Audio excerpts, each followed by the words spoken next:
નમસ્તે વિદ્યાર્થી મિત્રો, ગુડ મોર્નિંગ। આજે મિત્રો આપણે ઉષ્માગતિશાસ્ત્રનો લેક્ચર નંબર 8 જોવા જઈ રહ્યા છીએ। બાળકો, છઠ્ઠો અને સાતમો લેક્ચર આપણે જે એન્ટ્રોપી જે આપણે ભણી ગયા, લેક્ચર 2 લેક્ચર બનાવેલા આપણે, તેમાં એન્ટ્રોપી વિશે તમે જે ભણી ગયા, હવે તે એન્ટ્રોપીને આધારિત આપણે દાખલા જોઈશું।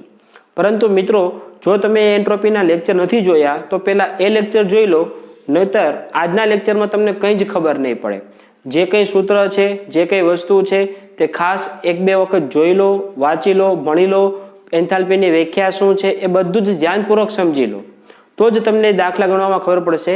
નકર દાખલા જે છે તે આપણે ગણીશું તો ખરા, પણ એમાં કંઈ ખબર નહીં પડે તમને। ઓકે, તો પહેલા એ જોઈ લો, અને જો જોવાઈ ગયો હોય તો મિત્રો આજના લેક્ચર આપણે આગળ સ્ટાર્ટ કરીએ। ઓકે, ચાલો જુઓ શું કીધું છે। દાખલા નંબર 1, આપેલી પ્રક્રિયા માટે ડેલ્ટા H0F, મિત્રો સમજી જવાનું, F એટલે ફોર્મેશન એન્થાલ્પી એટલે કે સર્જન એન્થાલ્પી આપેલી છે આપણને। પછી શું કીધું છે, H2O2 એટલે કે H2O2 નું સર્જન થાય, H2O2 બને ત્યારે સર્જન એન્થાલ્પી કેટલી છે, -188 કિલોજૂલ પ્રતિ મોલ। અને ડેલ્ટા H0F H2O એટલે શું આપેલું છે, જ્યારે પાણી બને ત્યારે સર્જન એન્થાલ્પીનું મૂલ્ય કેટલું છે, -286 કિલોજૂલ પ્રતિ મોલ હોય તો આ પ્રક્રિયા માટે એન્થાલ્પી ફેરફાર તમારે ગણવાનો છે। શું ગણવાનું છે મિત્રો, એન્થાલ્પી ફેરફાર। ઓકે, ચાલો જો તો પ્રક્રિયા આપેલી છે તમને। આ પ્રક્રિયા કંઈક આ રીતની છે કે 2 time H2O2 hydrogen peroxide, it gives 2 time H2O liquid plus O2 gas. અને હાઇડ્રોજન પેરોક્સાઇડ કઈ અવસ્થામાં છે, લિક્વિડ અવસ્થામાં છે, પ્રવાહી અવસ્થામાં છે। ઓકે, આ પ્રક્રિયા આપેલી છે।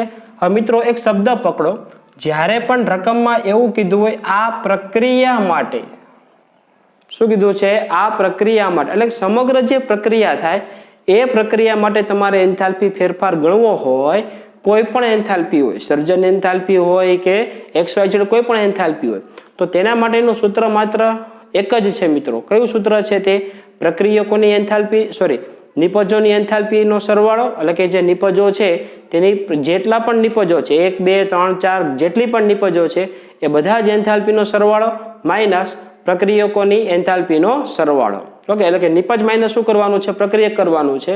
પરંતુ મિત્રો ખાસ એક બાબત નોંધ કરજો, બંધ ઉર્જા અથવા બંધ ઉષ્મા એવું કોઈ જો રકમમાં તમને જોવાઈ જાય, ફરી એકવાર બોલું છું, બંધન એન્થાલ્પી, બંધ ઉર્જા અથવા બંધન ઉષ્મા આવું તમને કોઈ જગ્યાએ દેખાય, આગળ બંધ હોવો જોઈએ એવું જો તમને કોઈ જગ્યાએ દેખાય તો મિત્રો ત્યાં સૂત્ર બદલાશે, અને કયું સૂત્ર આવશે તે હું તમને આ દાખલા નંબર 3 ચાલશે ત્યારે હું તમને માહિતી આપીશ, બરાબર છે। એટલે ધ્યાનથી સમજી લેજો, પ્રક્રિયા એવું શબ્દ ગણેલો છે એટલે શું કરવું પડે, નિપજ માઇનસ પ્રક્રિયક આપણે કરી દેવું પડે। ઓકે, ચાલો જુઓ શું આપેલું છે, delta RH H0F is equal to sigma n નિપજો માઇનસ સિગ્મા n પ્રક્રિયકો। સોરી, અહીંયા માઇનસ આવશે, પ્લસ નહીં આવે, શું આવશે, -n પ્રક્રિયકો।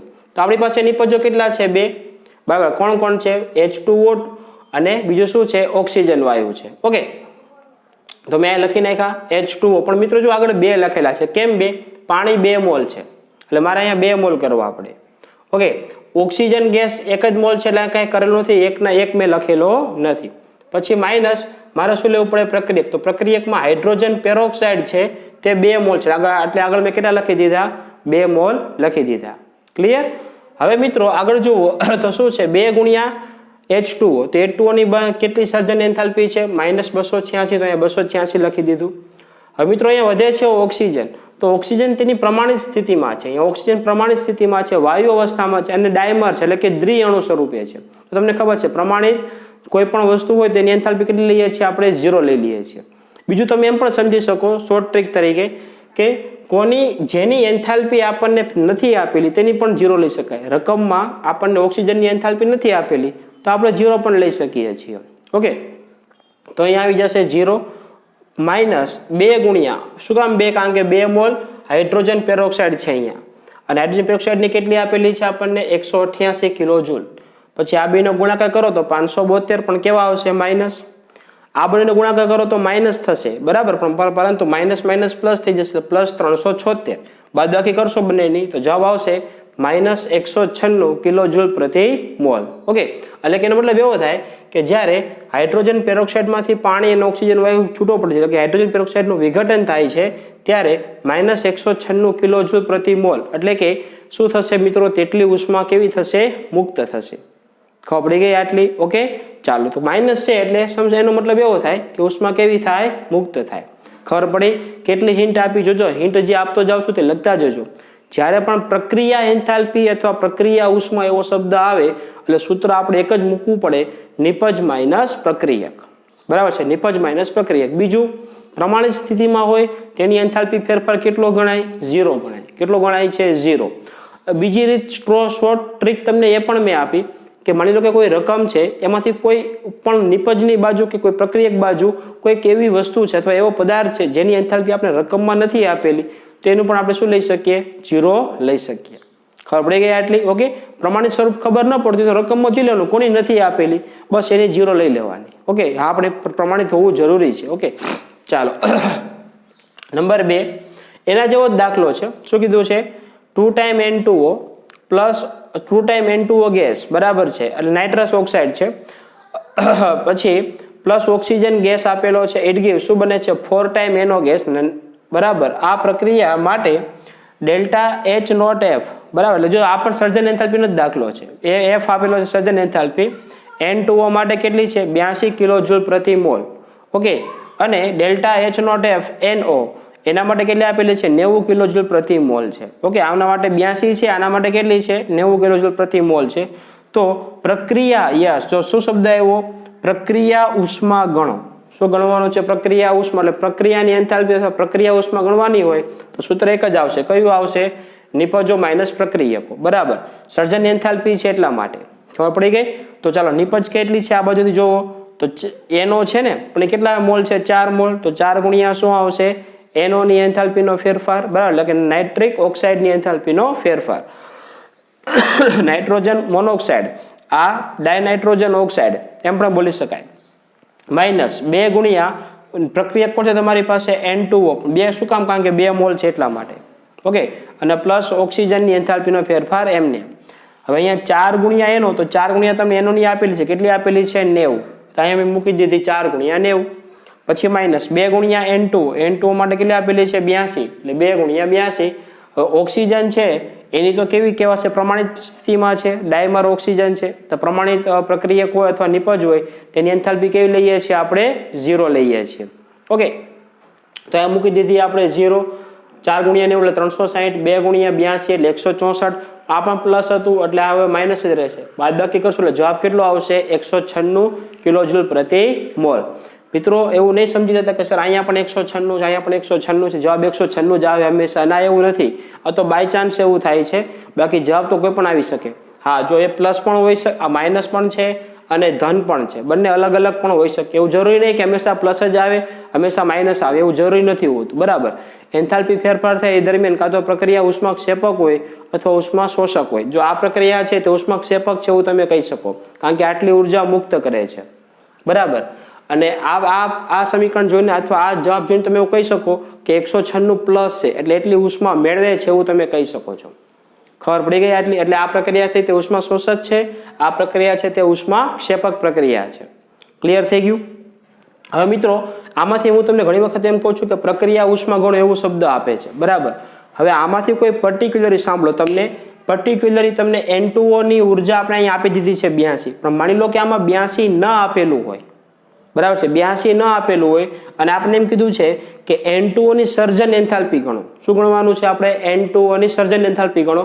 તો મિત્રો, તો ફરજિયાત તમને ડેલ્ટા RH0F, R એટલે પ્રક્રિયક, બરાબર છે, પ્રક્રિયાની સર્જન એન્થાલ્પી આપેલી જ હશે. ખબર પડે છે? એટલે એનો મતલબ એવો થાય કે જો પ્રક્રિયા ઉષ્મા આપણને આપેલી હોય અથવા પ્રક્રિયા એન્થાલ્પી આપણને આપેલી હોય તો નિપજ અથવા પ્રક્રિયકમાંથી કોઈ પણ એકની આપણે શું ગણી શકીએ છીએ? સર્જન એન્થાલ્પી આપણે ગણી શકીએ છીએ. અને જો બધા જ પ્રક્રિયક અને બધા જ નિપજની એન્થાલ્પી આપણને આપેલી હોય રકમમાં તો આપણે પ્રક્રિયા એન્થાલ્પી ગણી શકીએ છીએ. બરાબર, એટલે રકમમાં ખાસ વાંચવાનું શું માંગેલું છે. પ્રક્રિયા એન્થાલ્પી, પ્રક્રિયા ઉષ્મા એવો શબ્દ આવે એટલે સમજી જ લેવાનું કે ભાઈ આપણે નિપજ માઇનસ પ્રક્રિયક આપણે દાખલાનું સૂત્ર મૂકવું પડશે. બરાબર, ઓકે. ચાલો હવે મિત્રો આગળ જઈએ. દાખલા નંબર જે 3 છે તે શું આપેલું છે ધ્યાનથી સમજજો. CH2 double bond CH2. મિત્રો આ ઓર્ગેનિક વસ્તુ છે, બરાબર, એને ઇથિન નામ આપેલું. શું આપેલું છે? ઇથિન. જો કે તમે ધોરણ 10 માં આ વસ્તુ ભણી ગયા છો, ઇથિન, પ્રોપેન, બરાબર છે. દ્વિબંધ વાળા સંયોજનનું નામકરણ છે. 3 શ્રેણી ભણી ગયા હતા, આલ્કેન, આલ્કીન અને આલ્કાઇન. એમાંથી આ આલ્કીન શ્રેણી છે ઇથિન. Plus hydrogen C2H6. લગભગ આ ઉદાહરણ મેં તમને ગઈકાલે પણ આપી દીધેલું, બરાબર છે. આમાંથી પાઈ બંધ તૂટે તો એક હાઇડ્રોજન આ કાર્બન લઈ લેશે, એક હાઇડ્રોજન આ કાર્બન લઈ લેશે. એટલે આ જે પ્રક્રિયા છે તે હાઇડ્રોજીનેશનની પ્રક્રિયા છે. કઈ પ્રક્રિયા છે મિત્રો? યસ, કઈ? હાઇડ્રોજીનેશનની પ્રક્રિયા છે, બરાબર. ધ્યાનથી સમજજો, બહુ અગત્યનો દાખલો છે.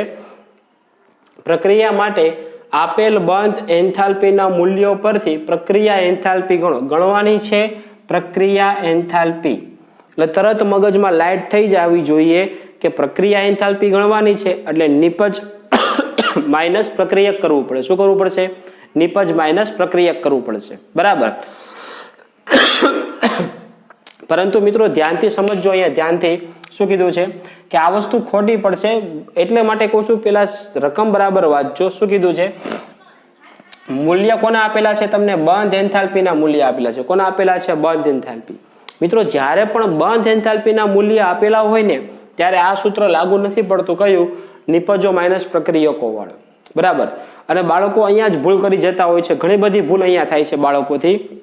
જવાબ આવી જ ગયો હોય પણ નિશાની ભૂલ કરી નાખો છો તમે, બરાબર. એટલે ધ્યાનથી સમજજો કે જ્યારે પણ તમને રકમમાં બંધ એન્થાલ્પીના મૂલ્ય આપેલા હોય અને પ્રક્રિયા એન્થાલ્પી ગણવાની હોય. શું બોલો?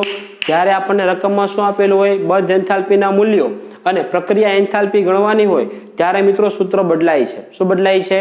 નિપજો માઇનસ પ્રક્રિયકો નહીં, પરંતુ પ્રક્રિયકો માઇનસ શું થઈ જાય છે? નિપજ થઈ જાય છે. જો અહીંયા ધ્યાનથી સમજો, એમાં સૂત્ર કયું લખેલું છે? નિપજો માઇનસ પ્રક્રિયકો. પરંતુ અહીંયા બંધ એન્થાલ્પીના મૂલ્યો છે એટલે સૂત્ર બદલું છું. પ્રક્રિયકો માંથી શું બાદ કરવાનું? નિપજો બાદ કરવાનું. આ ધ્યાનથી સમજ. આ સૂત્ર ખાસ અગત્યનું છે. દાખલામાં આ જ પૂછાતું હોય છે. કોમ્પિટિટિવ એક્ઝામ હોય કે બીજી આપણી ગુજરાત બોર્ડની એક્ઝામ લો, સ્કૂલ લેવલની એક્ઝામ લો, એમાં તમને બાળકોને અટવાડવા માટે બંધ એન્થાલ્પીના મૂલ્ય આપી દીધા હોય અને પ્રક્રિયા એન્થાલ્પી ગણો એવું પૂછાયેલું હોય તો તરત મગજમાં આપણે યાદ રહેવું જોઈએ. પ્રક્રિયકો માઇનસ શું આવશે? નિપજ આવશે. આ સૂત્ર માટે, બંધ એન્થાલ્પી માટે. બાકી બધા જ માટે તમે નિપજો માઇનસ પ્રક્રિયકો લઈ શકો છો, બરાબર. ચાલો તો હવે શું કરવું પડશે? ધ્યાનથી સમજજો. બંધ અહીંયા આપેલો છે, જોજો આ રકમ સમજો. હાઇડ્રોજન હાઇડ્રોજન બંધ છે, C ડબલ બોન્ડ C બંધ છે.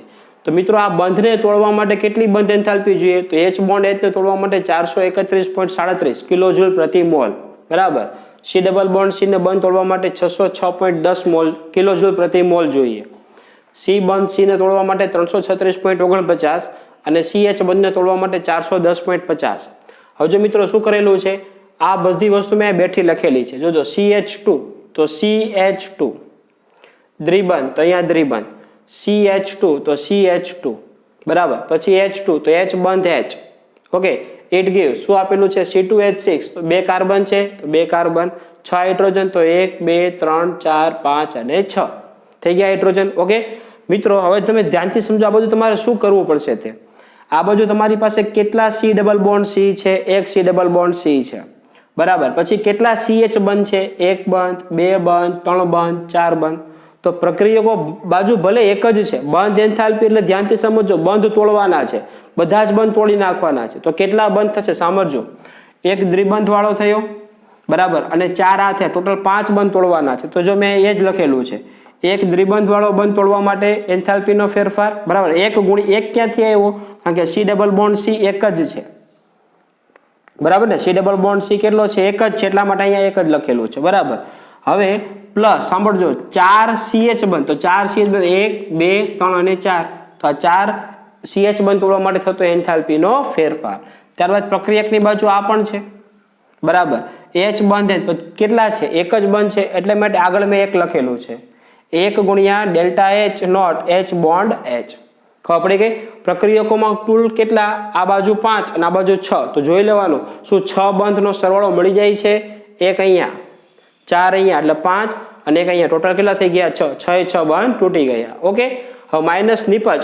તો નિપજમાં તમને કેવા કેવા બંધ દેખાય છે? જોજો. C બંધ C એક જ છે આ, બરાબર ને. C બંધ C એક જ બંધ છે. તો મિત્રો અહીંયા 1 ગુણ્યા ડેલ્ટા એચ સી બંધ સી એટલે કે સી બોન્ડ સી બરાબર. પછી ગણો 1 2 3 4 5 6 CH બંધ તો 6 CH બંધ બરાબર છે. તોડવા માટે આપવી પડતી એન્થાલ્પી ફેરફાર. માની લો કે આ બાજુ સ્ટ્રક્ચર કંઈક આવું હોય, જોજો સી બોન્ડ સી કંઈક આવું સ્ટ્રક્ચર હોય તો એક બંધ આ અને બીજો બંધ આ એટલે સી બોન્ડ સી તોડવા માટે તમારે કેટલા, તો અહીંયા તમારે 2 લખવા પડે. ક્યાં આ બાજુ તમારે 2 લખવા પડે, પણ અત્યારે એક જ કાર્બન વચ્ચે એક જ બંધ છે, ખબર પડી તો એ બંધ આવી જશે અહીંયા. સમજાઈ ગયું આટલું? ઓકે ચાલો, એટલે આ વસ્તુ ક્લિયર થઈ ગઈ. રેડી? સૂત્ર યાદ રાખજો, પ્રક્રિયકો માઇનસ શું કરવાનું છે, નિપજો. ચલો સી ડબલ બોન્ડ સી તોડવા માટે કેટલી ઉર્જા જોઈએ લખેલી છે 606.10 બરાબર. પછી CH બંધ તોડવા માટે કેટલી છે 410.50 410.50 પણ આગળ 4 છે એટલે 4 ગુણ્યા 410.50. પછી H બંધ H આગળ એક જ છે એટલે એક લખતો એક અહીંયા લખેલો નથી બરાબર, એમનામ જ છે. H બંધ H એટલે 431.37 અહીંયા લખી નાખ્યું. પછી માઇનસ કરીને બરાબર છે આ સૂત્રમાં અહીંયા શું લાગશે, અહીંયા માઇનસ આવશે, માઇનસ કરીને અહીંયા માઇનસ. સી બંધ સી તો સી બંધ સી તોડવા માટે કેટલી જોઈએ 336.49 અહીંયા લખી નાખી 336.49 પ્લસ શું આપેલું છે 6 ગુણ્યા CH બંધ તો 6 ગુણ્યા કેટલા છે 6 ગુણ્યા CH એટલે 410.50 તો 6 ગુણ્યા 410.50. ઓકે, આ બાજુનો ગુણાકાર કરી નાખો, સરવાળો કરી નાખો તો મૂલ્ય મળશે 2679.47. કેટલું મૂલ્ય મળશે મિત્રો 2679.47 અને માઇનસ તમે આનો ગુણાકાર સરવાળો કરી નાખશો તો 2799.49 આવશે બરાબર. બાદબાકી કરી નાખજો તો જવાબ આવશે -120.02 કિલોજૂલ પ્રતિ મોલ અથવા કિલોજૂલ. ખબર પડી ગઈ? તેનો મતલબ શું થાય કે આ બાજુ બંધ તોડવા માટે આપવી પડતી ઉષ્મા અને આ બાજુ બંધ તોડવા માટે આપવી પડતી ઉષ્મા આ બાજુ કેવી છે, વધારે છે, સોરી ઓછી છે, જો 2799.49 જેટલી છે. ઓકે, તો એનો મતલબ એવો થયો કે અંતિમ ફેરફાર -120 છે તો વધારાની ઉષ્મા કેવી થશે, મુક્ત થશે. બંધ એન્થાલ્પી વિશે ખબર પડી ગઈ. બંધ એન્થાલ્પી એટલે શું યાદ રાખવાનું, નોટ લખવી હોય તો લખી લેજો બાજુમાં. જ્યારે પણ બંધ એન્થાલ્પી આપેલી હોય અને પ્રક્રિયા એન્થાલ્પી આપણે ગણવાની કીધેલી હોય તો મિત્રો શું કરવું પડે, પ્રક્રિયકો માઇનસ નિપજો કરવું પડે. ભૂલ નહીં કરતા, નિપજો માઇનસ પ્રક્રિયક નહીં કરતા બરાબર. અહીંયા આપણે બાકી બંધ એન્થાલ્પી સિવાય કોઈ પણ બીજી હોય બરાબર છે એના માટે તમે નિપજો માઇનસ પ્રક્રિયકો મૂકો તો ચાલે, પરંતુ બંધ એન્થાલ્પીમાં આપણે શું કરવું પડશે, પ્રક્રિયકો માઇનસ નિપજો સૂત્ર મૂકવું પડશે. ઓકે ચાલો, એટલે આ ક્લિયર થઈ ગયું. હવે મિત્રો દાખલા નંબર 4, દાખલા નંબર 4 માં આપેલું છે એલ્યુમિનિયમ અને Fe3O4 સાથે પ્રક્રિયા કરી Al2O3 અને 9 વખત Fe બનાવે છે. આ પ્રક્રિયા માટે delta H0F Fe3O4 delta H0F 1699.4 હોય તો પ્રક્રિયા ઉષ્મા ગણો. શું ગણવાનું છે, પ્રક્રિયા ઉષ્મા. ઓકે, અને પ્રક્રિયા ઉષ્મા કીધું છે એટલે નિપજો માઇનસ પ્રક્રિયક, પરંતુ 1 મિનિટ વિચારવાનું, 1 મિનિટ ઊભું રહેવાનું, જોવાનું મને મૂલ્ય કયા આપેલા છે તો F આપેલો છે. F એટલે શું થાય, સર્જન એન્થાલ્પી થાય બરાબર. તો આપણે નિપજો માઇનસ પ્રક્રિયક આપણે મૂકી શકીશું બરાબર. પછી દાખલા નંબર 5 આ હોમવર્કમાં કરવાનો છે, એના મેં ઓપ્શન પણ આપેલા છે, કયો જવાબ આવે છે તે જોઈ લેજો બરાબર. ચાલો પછી દાખલા નંબર 5 માં H બંધ H, Br બંધ Br અને HBr ની બંધ ઉર્જા. યસ, બંધ શબ્દ આવી ગયો એટલે વાત પૂરી થઈ ગઈ બરાબર. તરત મગજમાં લાઈટ થવી જોઈએ. બંધ ઉર્જા અથવા બંધ એન્થાલ્પી અથવા બંધ ઉષ્મા એવો શબ્દ આપેલો છે તો આપણે શું કરવું પડશે, સૂત્ર પ્રક્રિયકો માઇનસ નિપજો. ઉપરમાં નિપજ માઇનસ પ્રક્રિયક, જ્યારે બંધ એન્થાલ્પી આપેલી હોય તો શું કરવું પડે, પ્રક્રિયકો માઇનસ નિપજો કરવો પડે. ચાલો, H બંધ H માટે 433, Br માટે 192, HBr માટે 364 છે. તો એના માટે કિલોજૂલ પ્રતિ મોલ છે. તો આ પ્રક્રિયા માટે પ્રક્રિયા ઉષ્મા ગણો. ઓકે, તો કેટલી પ્રક્રિયા ઉષ્મા આવશે, H2 plus Br2 it gives શું આવશે 2 ટાઈમ HBr બરાબર. તો કેટલું થઈ જશે જોઈ લેજો, અહીંયાથી જે જવાબ આવે એ તમારે કરવો પડશે. પણ આ બંને દાખલા હું હોમવર્કમાં આપું છું. શું આપું છું, હોમવર્કમાં. હવે અહીંયા H બંધ H હશે, અહીંયા Br બંધ Br હશે, આવી રીતના બનાવી દેજો સમીકરણ, તમને વધારે ખબર પડશે. ઓકે, અને એકદમ સિમ્પલ છે, અઘરું નથી, આવડી જાય એવું જ છે. ઓકે, એટલે ડોન્ટ વરી. ક્લિયર થઈ ગયું આટલું? ઓકે, તો આ બંને દાખલા હોમવર્કમાં કરવાના. પણ આ જોજો, હજી એકવાર કહું છું, સૂત્ર કયું મૂકવાનું આમાં, પ્રક્રિયકો માઇનસ નિપજ વાળું. અને 4 માંથી જે જવાબ આવે તે જવાબ જોઈ લેજો, સાચો છે કે તમારો ખોટો પડે છે તે, અથવા કોન્ટેક્ટ કરજો. ઓકે ચાલો, ફટાફટ સ્ક્રીનશોટ લઈ લો, પછી આપણે આગળ જઈએ.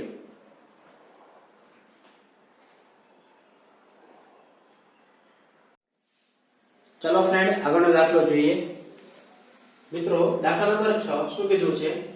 0.5 મોલ HNO3 અને 0.2 મોલ KOH વચ્ચે પ્રક્રિયા થાય ત્યારે તટસ્થીકરણ ઉષ્મા ગણો. મિત્રો, તટસ્થીકરણનો દાખલો છે. તરત લાઈટ થઈ જવી જોઈએ. તટસ્થીકરણ એટલે શું? એસિડ અને બેઝ વચ્ચેની રાસાયણિક પ્રક્રિયા થાય એને આપણે શું કહીએ છીએ? તટસ્થીકરણની પ્રક્રિયા કહીએ છીએ. બરાબર છે? એ તો બધાને ખ્યાલ હશે. હવે મિત્રો, HNO3 પ્લસ KOH બંને વચ્ચે પ્રક્રિયા થાય તો શું બને છે? KNO3 plus H2. મેં તમને કીધેલું ગઈકાલે કે તટસ્થીકરણની પ્રક્રિયા ખરેખર શું છે? પાણીના નિર્માણની જ પ્રક્રિયા છે. બરાબર ને? પાણીના આયનો જે પાણી જ બને છે. તટસ્થીકરણની ઉષ્માનું મૂલ્ય કેવું છે? ફિક્સ છે. કેટલું મૂલ્ય ફિક્સ છે? -57.1 કિલો જૂલ. ઓકે, તો હવે તેનો ઉપયોગ કરીને મિત્રો આ દાખલો ગણીએ તો જોજો, ધ્યાનથી સમજજો. આ સમીકરણ મેં તમને લખી દીધું છે અને બંને પ્રબળ છે. જો HNO3 પ્રબળ એસિડ છે અને બેઝ પ્રબળ KOH પ્રબળ બેઝ છે. બરાબર મિત્રો, તો નિર્બળ કોને કહેવાય? તો નિર્બળ એસિડ મિત્રો તમારે સામાન્ય રીતે જો તમારે ચેક કરવું હોય તો જેમાં કાર્બન આવતો હોય, ઇન શોર્ટ એવું સમજો કે જેમાં કાર્બન આવતો હોય. બાકી આપણે ચેપ્ટર નંબર જે આના પછીનું જે છે સંતુલન ચેપ્ટર, એમાં તમે ભણશો જ્યારે શરૂ થશે ત્યારે. પરંતુ મિત્રો, એ સ્ટાર્ટ કર્યા પહેલા તમને થોડીક માહિતી આપી કે કાર્બનિક એસિડ હોય તો હંમેશા કેવા હોય છે? હંમેશા માટે નિર્બળ એસિડ જ હોય છે. ઓકે, અને જે જગ્યાએ નથી આપેલું તે જગ્યાએ મિત્રો પ્રબળ ધારીને જ આગળ જતું રહેવાનું. ઓકે, ચાલો જો શું કીધું છે? HNO3 પ્લસ KOH બંને વચ્ચે પ્રક્રિયા થાય મિત્રો તો શું થશે? એસિડ H પ્લસ આવશે, બેઝ OH આવશે. HNO3 જે પ્રક્રિયા થઈને શું બનશે? H2O બનશે અને KNO3 જોઈન્ટ થઈ જશે KNO3. બરાબર. તો જો આ પ્રક્રિયા માટે જો મારે 1 મોલ HNO3 જોતું હોય તો 1 મોલ KOH વપરાય. બરાબર, 1 મોલ HNO3 સાથે 1 મોલ KOH વપરાય છે. રેડી? તો મિત્રો આપણે આના મારી પાસે 0.5 મોલ સાંભળજો. અહીંયા 0.5 મોલ છે અને આના મારી પાસે કેટલા છે? 0.2 છે. આ 1 મોલ માટે 1 મોલ જ જોઈએ. હવે આ 0.5 છે તો આ 0.5 નહીં જોઈએ કે ઓલરેડી છે આની પાસે 0.2. ખબર પડી? એટલે આ એક પ્રકાર તમે જુઓ ચેપ્ટર નંબર 1 માં તમે લિમિટિંગ રિએજન્ટ સીમિત પ્રક્રિયા ભણી ગયા ત્યાં જેવો દાખલો છે. બરાબર, કે આનો જથ્થો ઓછો છે. બરાબર, તો આ નક્કી કરશે કેટલી નિપજ મળશે.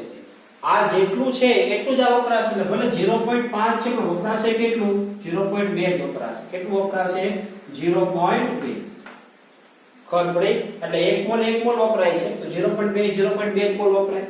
હવે જો આ 1 મોલ અને આ 1 મોલ વપરાય તો મિત્રો અહીંયા 1 મોલ પાણી બને કે ન બને?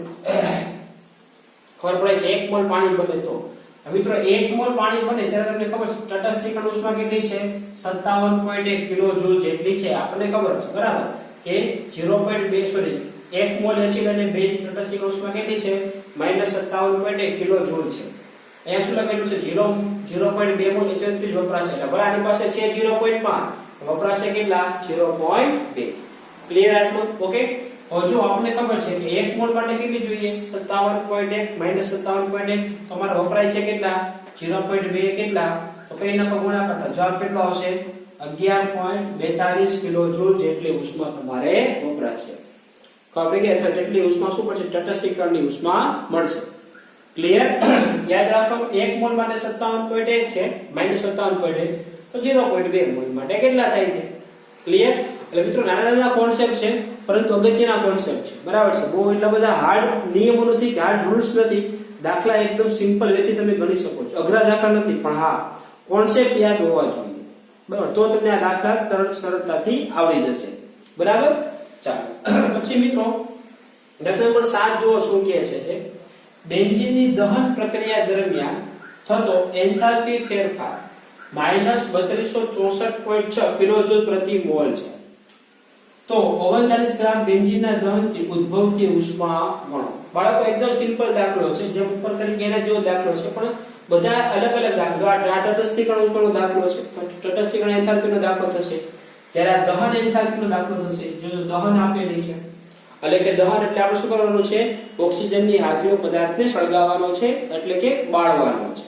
બરાબર, તો બેન્ઝીનના દહનથી ઉદ્ભવતી ઉષ્મા તમારે ગણવાની છે.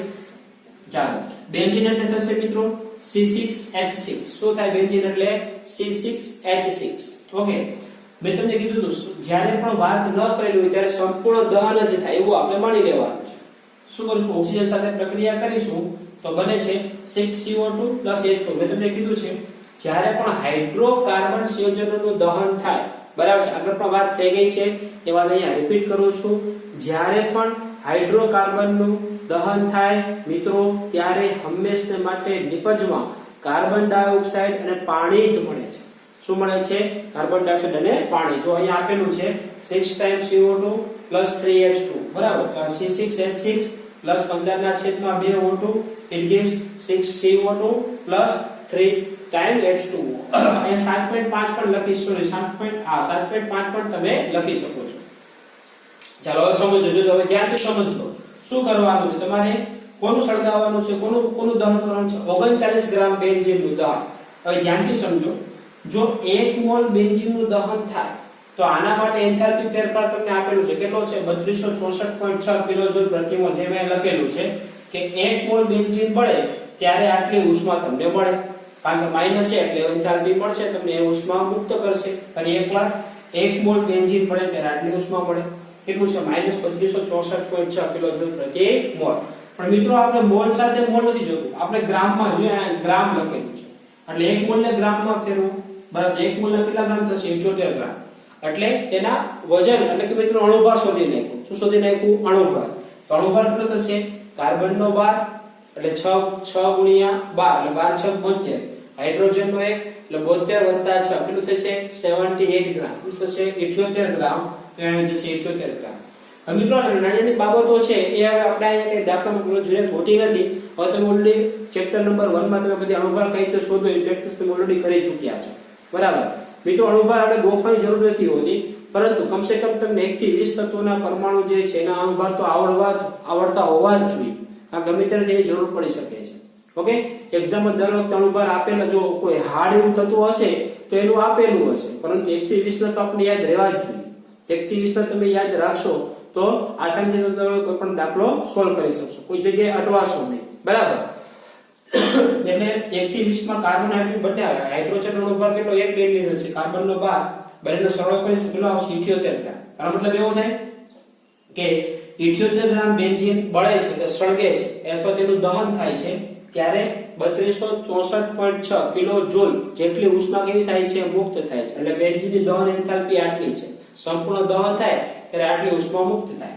હવે આપણે બેન્ઝીન 78 ગ્રામ નથી લેવાનું. કેટલું લેવાનું છે? માત્ર 39 ગ્રામ. તો મેં આ કરી નાખ્યું. જો 78 ગ્રામનું દહન થાય તો 3264.4 કિલોજૂલ જેટલી ઉષ્મા મુક્ત થાય. તો 39 ગ્રામે કેટલી થાય? તો સ્વાભાવિક જ છે 39 ગુણ્યા 3264 ના છેદમાં 78 મૂકી દો, બરાબર? તો જવાબ કેટલો આવશે? 1623.2 કિલોજૂલ જેટલી ઉષ્મા મુક્ત થશે. ખબર પડી ગઈ આટલી? સમજાય છે મારી વાત? ઓકે, તો મિત્રો એકદમ સિમ્પલ દાખલો છે. દાખલો આસાનીથી ગણી શકાય છે, પણ દહન એન્થાલ્પીનો કોન્સેપ્ટ તમને આવડતો હોવો જોઈએ. દહન એન્થાલ્પી એટલે અહીં લખેલું છે કે દહન પ્રક્રિયા. મિત્રો રકમ ધ્યાનથી વાંચો. રકમમાં લખેલું જ હોય છે કે તમારે કયું સૂત્ર મૂકવાનું છે તે, બરાબર? દહન થયું તો દહન લેવાનું, તટસ્થીકરણ થયું તો તટસ્થીકરણ લેવાનું, સર્જન થયું તો સર્જન લેવાનું. ઓકે, અલગ અલગ પ્રકારના અલગ અલગ દાખલા પૂછાઈ શકતા હોય છે. ક્લિયર? એટલે આ વસ્તુ ક્લિયર થઈ ગઈ. ઓકે, ચાલો હવે મિત્રો આગળ જોઈએ. તો દાખલા નંબર 8 છે, એમાં શું કીધું છે કે કાર્બનના દહનથી CO2 ના બનાવટની દહન એન્થાલ્પી. જો અહીંયા પણ દહન એન્થાલ્પીનો દાખલો છે. કેટલું આપેલું છે? -393.5 કિલોજૂલ પ્રતિ મોલ છે. તો 35.2 ગ્રામ CO2 ને કાર્બન અને ઓક્સિજનમાંથી બનાવતા ઉદ્ભવતી ઉષ્મા ગણો. ઓકે, પેલા સમીકરણ લખી નાખો. સમીકરણ જો દહન એન્થાલ્પી માટે મિત્રો સમીકરણ ખૂબ જ જરૂરી છે. ઓકે, પ્રક્રિયા દરમિયાન અથવા કોઈ હાર્ડ પ્રક્રિયા છે તો સમીકરણ આપેલું છે. તો જો સમીકરણ ન આપેલું હોય તો તમારે જાતે પણ બનાવવું પડે. જાતે બનાવવા માટે ખાલી આ જ મેં તમને કીધું છે, બરાબર છે? અણુસૂત્ર પ્લસ ઓક્સિજન કરો એટલે અહીં શું મળે? CO2 પ્લસ શું મળશે? H2O. જે સમીકરણને બેલેન્સ કરી નાખો એટલે આપણું સમીકરણ તૈયાર થઈ જાય. એ જો લખેલું કાર્બનનું દહન એટલે કાર્બન એટલે C. હવે એનું દહન હું કરો તો કેટલું મળે છે? દહન એટલે ઓક્સિજન તો જોશે, તો શું મળશે? CO2. લખેલું છે કાર્બનના દહનથી CO2 ના બનાવટની દહન એન્થાલ્પી. એટલે અમારે નિપજ તરીકે શું મળે છે? CO2.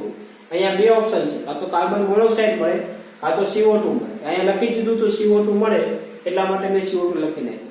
એટલે કાર્બનનું દહન થાય ત્યારે કેટલી ઉષ્મા મળે છે -393.5 કિલોજૂલ પ્રતિ મોલ જેટલી ઉષ્મા આપણને મળે છે। તો સાંભળજો શું થાય છે ધ્યાનથી સમજજો।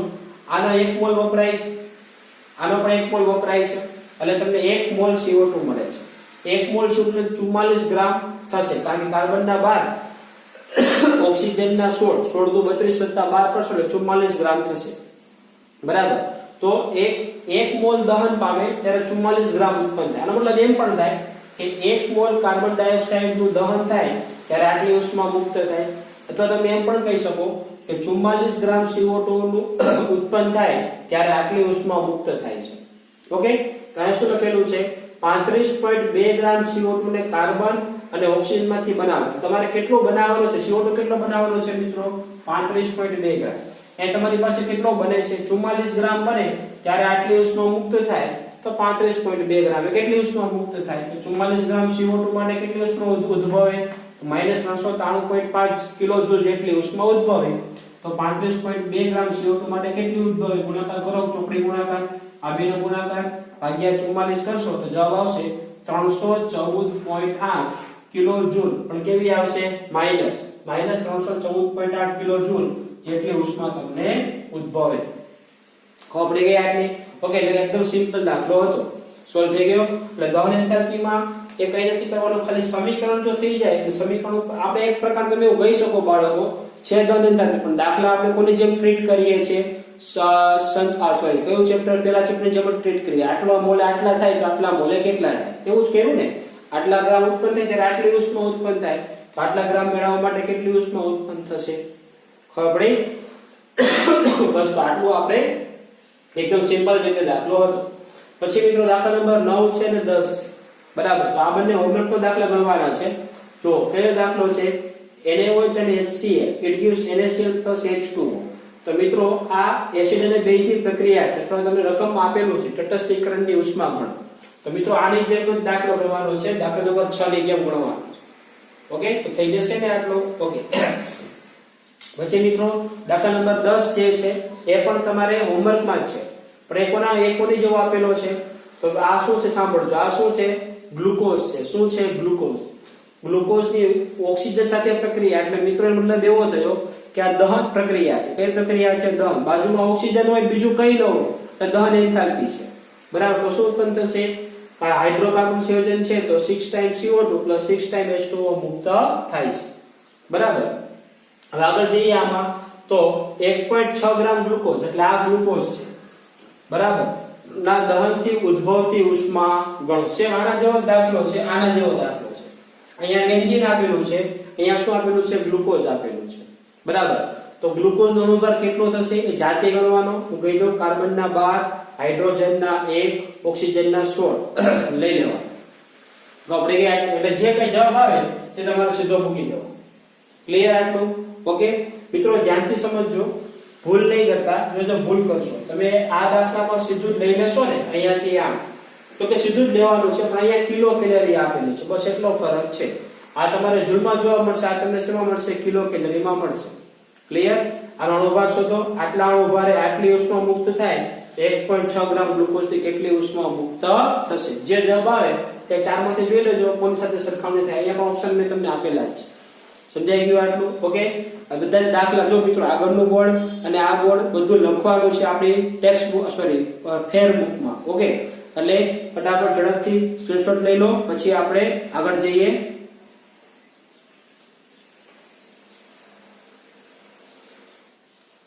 ચાલો મિત્રો આગળનો ટોપિક જો 11મો દાખલો। મિત્રો શું કીધું છે આ પ્રકારના દાખલા છે ને મિત્રો ખૂબ અગત્યના હોય છે બરાબર। જે પેટર્ન જોઈ એક થોડીક પેટર્ન હું ચેન્જ કરું છું અને દાખલા ખૂબ ઇમ્પોર્ટન્ટ છે એકદમ સરળ એકદમ ઇઝી છે, તમને બધાને આવડી જાય એવા જ છે। જરૂરિયાત છે થોડી પ્રેક્ટિસ કરવાની। પ્રેક્ટિસ કરવાથી તમે આરામથી શું કરી શકો છો આ પ્રકારના દાખલા ગણી શકો છો બરાબર। એકદમ સરળ છે, એકદમ ઇઝી છે। ઓકે, જો શું કીધું છે બાળકો 3-4 રિએક્શન આપેલી હોય, દાખલા તરીકે કાર્બન વત્તા ઓક્સિજન તો બને છે કાર્બન ડાયોક્સાઇડ, ત્યારે એન્થાલ્પી ફેરફાર છે -395 કિલો જૂલ। એ જ રીતે સલ્ફર વત્તા ઓક્સિજન તો બને છે સલ્ફર ડાયોક્સાઇડ, ત્યારે એન્થાલ્પી ફેરફાર છે -295 કિલો જૂલ. CH2 એટલે carbon disulphide plus 3O2 it give CO2 plus 2 time SO2 બરાબર બને છે ત્યારે એન્થાલ્પી ફેરફાર થાય છે ડેલ્ટા H બરાબર 1110 કિલો જૂલ. મિત્રો આવા 3-4 સમીકરણ આપેલા હોય અને આ સમીકરણ ઉપરથી તમને એમ કે કોઈ પણ એક વસ્તુની સર્જન ઉષ્મા અથવા સર્જન એન્થાલ્પી ગણો તો મિત્રો કઈ રીતે હેન્ડલ કરી શકાય તે જો આમાં તમને એવું કીધું છે કે કાર્બન ડાયસલ્ફાઇડની સર્જન ઉષ્મા ગણો. આ રકમ છે અને CH2 ની સર્જન ઉષ્મા ગણવાની છે બરાબર. તો મિત્રો હિન્ટ મેં અમુક વસ્તુ આપેલી છે, આનો તમે ફોલો કરશો તો દાખલામાં કોઈ દિવસ તમને ભૂલ નહીં પડે બરાબર. પરંતુ આ નિયમો મગજમાં હોવા જોઈએ. જો પેટર્ન શું છે દાખલાની 3-4 સમીકરણ આપેલા હોય, એની બાજુમાં એન્થાલ્પી ફેરફાર આપેલો હોય. જો 3-4 સમીકરણ છે બાજુમાં, એવું નથી કે 3-4, 1-2 પણ હોઈ શકે, 2-3-4 એવા હોઈ શકે. બાજુમાં એન્થાલ્પી ફેરફાર આપેલો હોય અને કોઈ પણ એકની આપણે સર્જન ઉષ્મા ગણવાનું કહે તો આપણે શું કરવાનું? તો જો હિન્ટ નંબર 1, જેની સર્જન ઉષ્મા જોઈએ છે તેને નિપજની બાજુ તરફ રાખવી. ઓકે, ધ્યાનથી સમજો. કોની જોઈએ છે? કાર્બન ડાયસલ્ફાઇડની જોઈએ છે. તો આ સમીકરણમાંથી કાર્બન ડાયસલ્ફાઇડ નિપજની તરફ હોવો જોઈએ. નિપજ એટલે જમણી તરફ હોવો જોઈએ. તો મિત્રો જો કાર્બન ડાયસલ્ફાઇડ પેલા ક્યાં છે ગોતો? આ બે સમીકરણમાં નથી, અહીંયા છે. તો આ તો પ્રક્રિયકની તરફ છે. તમારે આની સર્જન ઉષ્મા જોઈએ છે, તને શું કરવું પડશે? નિપજની બાજુ જવા દેવું પડશે. એટલે ઇન શોર્ટ આ સમીકરણને ઉલટાવવું પડશે આમ બરાબર. તો જો આ રૂલ નંબર 1 પ્રમાણે મેં શું કર્યું? આ સમીકરણને ઉલટાવી દીધું. CO2 plus 2SO2 it gives CH2 plus 3 time O2. આપણે શું કરી દીધું? ઉલટાવી દીધું. પણ તો મિત્રો જો આપણે તમે આગળનો લેક્ચર જોયો હોય બરાબર, તેમાં મેં કીધેલું પ્રક્રિયા ઉષ્મા સમીકરણ બરાબર છે, એમાં તમને કીધેલું કે જો તમે સમીકરણ ઉલટાવો તો એન્થાલ્પી ફેરફાર નિશાની કેવી થઈ જાય? ચેન્જ થઈ જાય. અહીંયા કેટલું હતું? -1110. અહીંયા કેટલું છે? +1110 કિલો જૂલ. ખબર પડી? ઓકે, ચાલો હવે મિત્રો જોજો બીજું શું કીધું છે? જે સંયોજનની સર્જન ઉષ્મા શોધવી છે, સાંભળો હિન્ટ પ્રમાણે જજો. પહેલા શું કરવાનું? જેને જોઈએ છે તેને નિપજ તરફ જવા દો.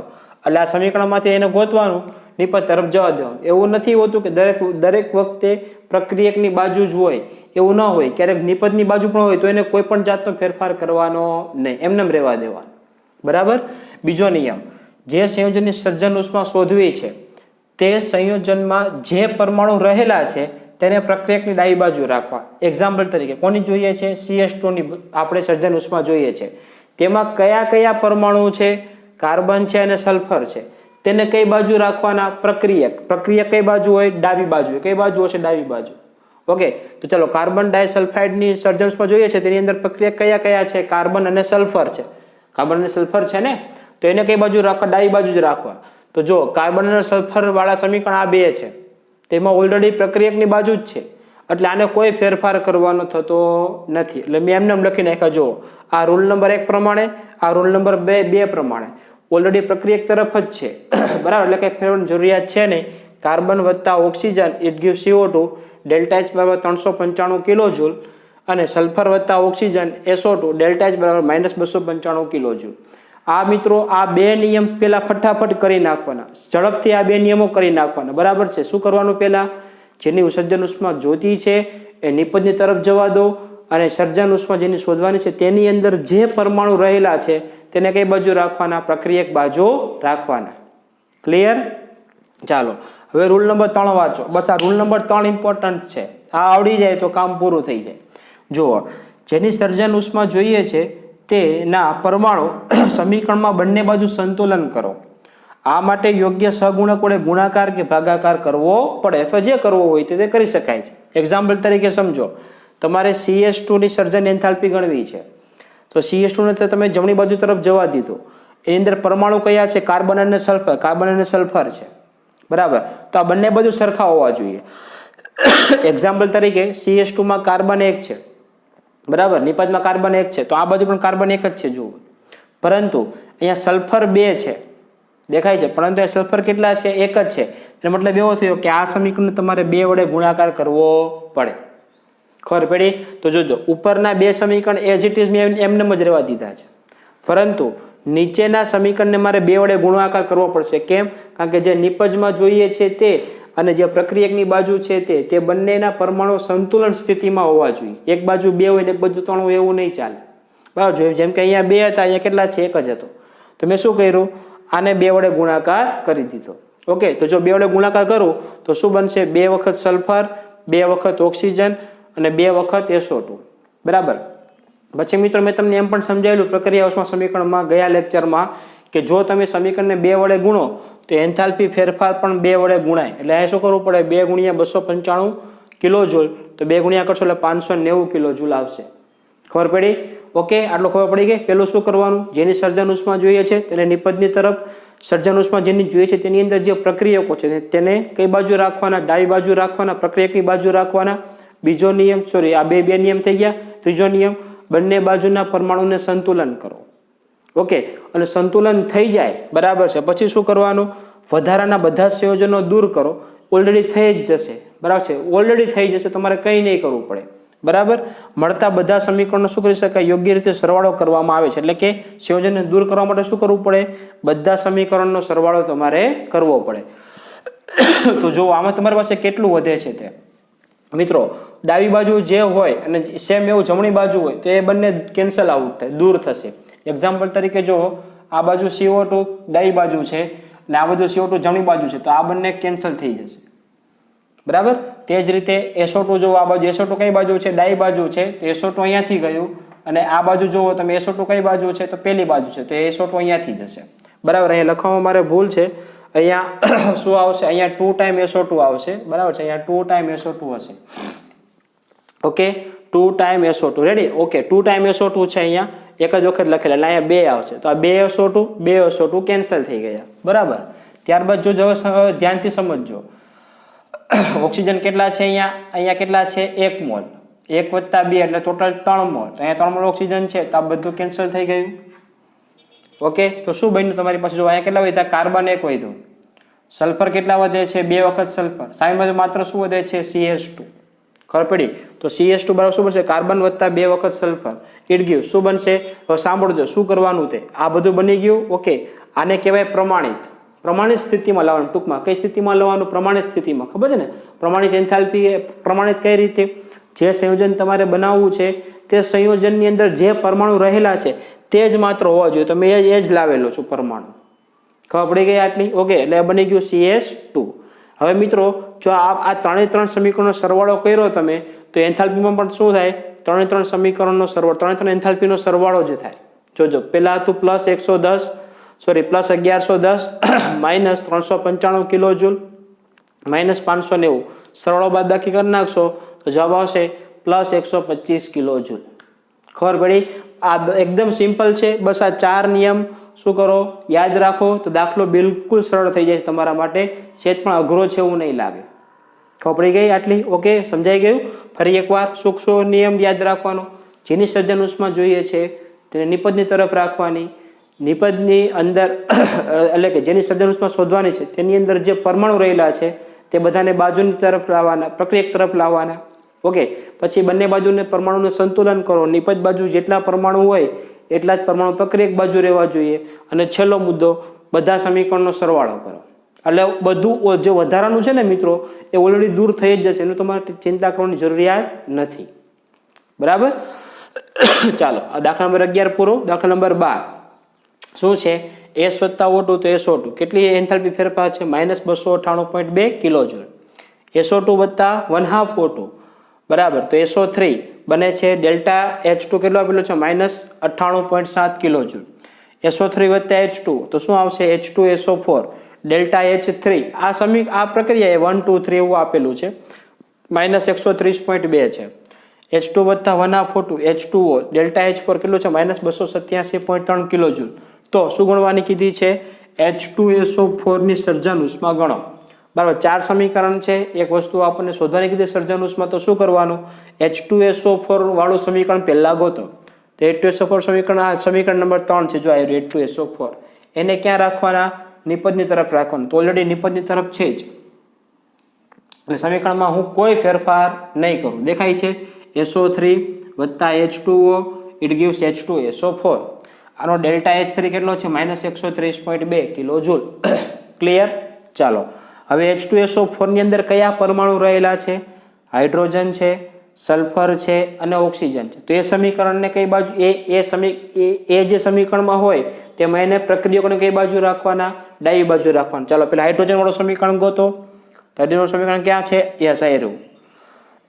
દેખાય છે હાઇડ્રોજન વાળું સમીકરણ H2 વત્તા 1/2 O2 ઇટ ગીવ્સ H2O. બરાબર છે. જો હું કઈ ફેરફાર નથી કરતો, આ બાજુ H2 છે, ઇન કેસ કે H2 સામેની બાજુ હોય તો આને શું કરે? તો ઉલટાવી દે, પણ અત્યારે ઉલટાવવાની જરૂરિયાત નથી. ચાલો H2 વત્તા 1/2 O2 H2 બેઠું લખેલું છે, ડેલ્ટા H ફોર્મમાં કોઈ ફરક નહીં પડે. -287.3 કિલોજૂલ એમનેમ જ રહેશે. બરાબર.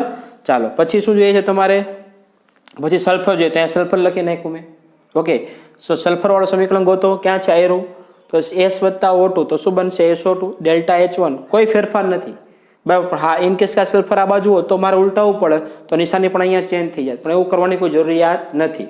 પછી મિત્રો ઓક્સિજન જોઈએ છે. ઓક્સિજન ઓલરેડી સેટ થઈ જ જશે, આપણે કોઈ કરવાની જરૂરિયાત નથી. વધારાનું શું છે તમારી પાસે? છેલ્લે વધારાનું લખી નાખો. SO2 વાળું વત્તા 1/2 O2 વાળું વધારાનું છે એટલું મેં લખી નાખ્યું.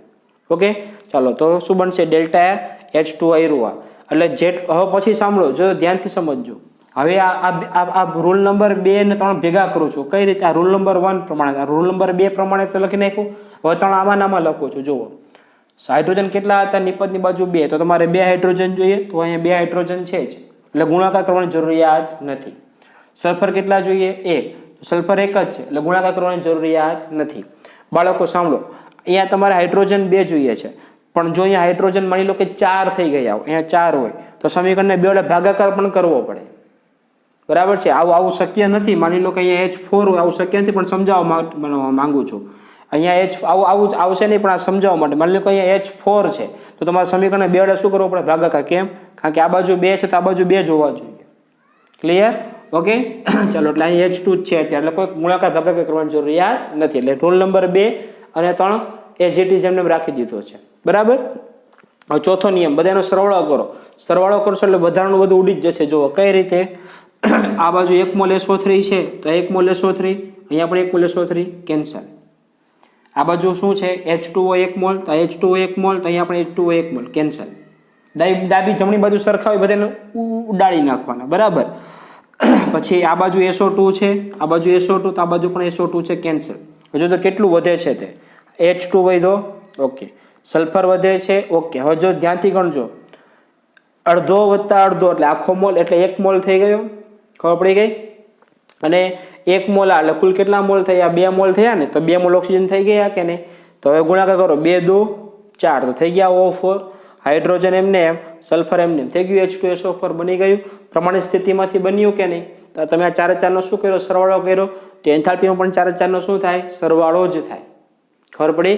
તો શું આવશે? ડેલ્ટા H બરાબર, બધાનો સરવાળો કરી નાખશો તો જવાબ આવશે -814.4 કિલોજૂલ. ક્લિયર? બાદ બાકી છે એટલે બધાને સરવાળો કરવો પડશે, પણ નિશાની કેવી આવશે? માઇનસની આવશે. ક્લિયર થઈ ગયું? એટલે આ 11 અને 12મો દાખલો સોલ્વ. પછી મિત્રો દાખલા નંબર 13 અને દાખલા નંબર 14 જે છે એ હોમવર્ક માટે મેં તમને આપેલા છે. બરાબર. તો આ હોમવર્ક પણ કરવાનું છે. જો આના જેવી જ પ્રોસેસ છે. આ નિયમ યાદ રહેશે એટલે બધું યાદ રહી જશે. બરાબર. સલ્ફર વત્તા 3/2 O2 SO3. પરંતુ જો આમાં હીટ મારે આપવાની છે, જો સાંભળજો, S વત્તા 3/2 O2 it gives SO3 plus મિત્રો 2x કિલોજૂલ એવું લખેલું છે. 2x એનો મતલબ શું થાય કે હવે તમને આવું નથી આપેલું, ડેલ્ટા H બરાબર આવું નથી આપેલું, પણ આનો મતલબ એવો થાય 2x કિલોજૂલ એટલે એટલી ઉષ્મા મુક્ત થતી હશે. મતલબ શું થાય? એટલી ઉષ્મા શું થતી હશે? મુક્ત.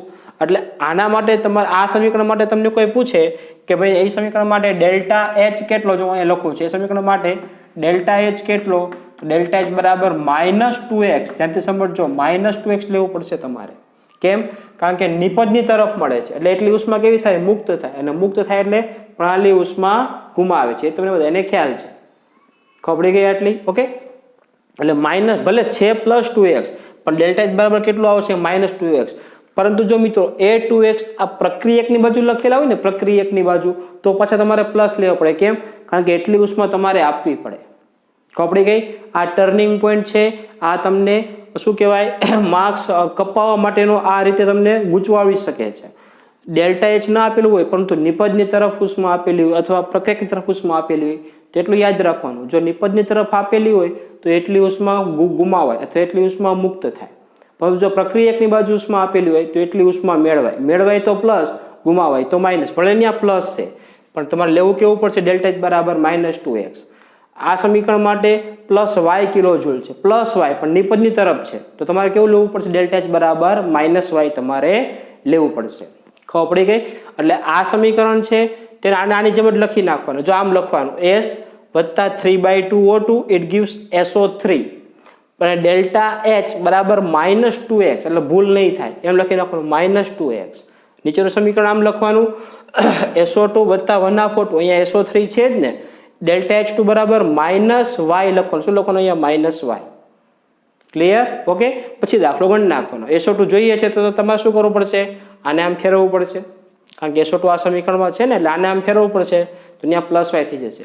પછી જે કંઈ જવાબ આવે ત્યાં 4 ને સાથે સરખાઈ લેજો, જે જવાબ આવે છે તે તમારો જવાબ સાચો કહેવાશે. ક્લિયર? પછી એ જ રીતે આમાં તો ડાયરેક્ટ આપી જ દીધું છે, બરાબર. H2 છે, 1/2O2 છે, પાણી બનશે, ડેલ્ટા એચ બરાબર -68.4 કિલો જૂલ. કાર્બન વત્તા ઓક્સિજન CO2, ડેલ્ટા એચ બરાબર -94 કિલો જૂલ. પછી C2H5OH, આને કહેવાય ઇથેનોલ, આલ્કોહોલ છે, બરાબર, વત્તા 3 time O2 it gives 2 time SO2 plus 3 time H2O. Okay. Delta H બરાબર કેટલું છે, -327 કિલો જૂલ. ઓકે. તો શું કીધું છે, C2H5OH ની સર્જન ઉષ્મા ગણો. તો C2H5 જોઈએ છે તો આ C2H5 આ બાજુ છે, આને ઉલટાવવું પડશે તો અહીંયા માઇનસનું પ્લસ થઈ જશે. પછી તેમાં કાર્બન છે, હાઇડ્રોજન છે, બરાબર. જો ધ્યાનથી સમજજો, હાઇડ્રોજન સંતુલન કરવામાં તમને તકલીફ પડશે થોડીક, હાઇડ્રોજન સંતુલન કરવામાં. કાર્બન કેટલા છે આ બાજુ 2, તો તમે આને તો 2 વડે ગુણાકાર કરી દેશો, બરાબર. પછી હાઇડ્રોજન તમારી પાસે કેટલા છે તો અહીંથી ગણવા પડશે. હાઇડ્રોજન તમારી પાસે કેટલા છે, 5 અહીંયા અને 1 અહીંયા, ટોટલ 6 છે. તો તમે આને ગુણ્યા 3 કરવા પડશે. કેટલા ગુણ્યા કરવા પડશે, 3, કારણ કે 2 જ છે તો 3 કરવા પડશે. આને 2 વડે આને 3 વડે પછી ગુણાકાર કરજો અને જે જવાબ આવે તે જવાબ સરખાવી લાગજો. ક્લિયર? ઓકે. તો આ બધા જ દાખલા હતા તે IMP એવા દાખલા હતા. આવા દાખલા થોડાક વધારે પ્રમાણમાં પૂછાતા હોય છે, એટલે ઇમ્પોર્ટન્ટ છે, નોટબુકમાં લખવાના પણ છે. એક સ્ક્રીનશોટ લઈ લો, પછી આપણે આગળ જઈએ.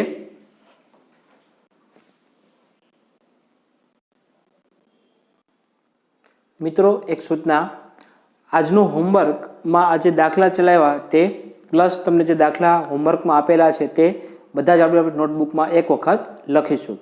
ત્યારબાદ મિત્રો NCERTની જે ટેક્સ્ટબુક છે તેમાંથી કોયડા નંબર 7મો અને 8મો, ફરી એકવાર કોયડા નંબર 7મો અને 8મો, ત્યારબાદ સ્વાધ્યાય જે છે NCERTમાં તેમાં 10 થી લઈને 15, 10, 11, 12, 13, 14 અને 15 આટલા દાખલા હોમવર્કમાં કરવા. આ ઉપરાંત વર્કશીટ જે તમને આપેલી છે તેમાં HIJK એક્સરસાઇઝ 1નો HIJK આ સેક્શન તમારે કરવાના રહેશે. ઓકે. તો મિત્રો, આ હોમવર્કમાં આટલું અને આજના લેક્ચર માટે પણ આપણે આટલું જ રાખીએ છીએ. ફરી પાછા આપણે એક નવા લેક્ચર સાથે મળીશું. ત્યાં સુધી ગુડ બાય એન્ડ બાય.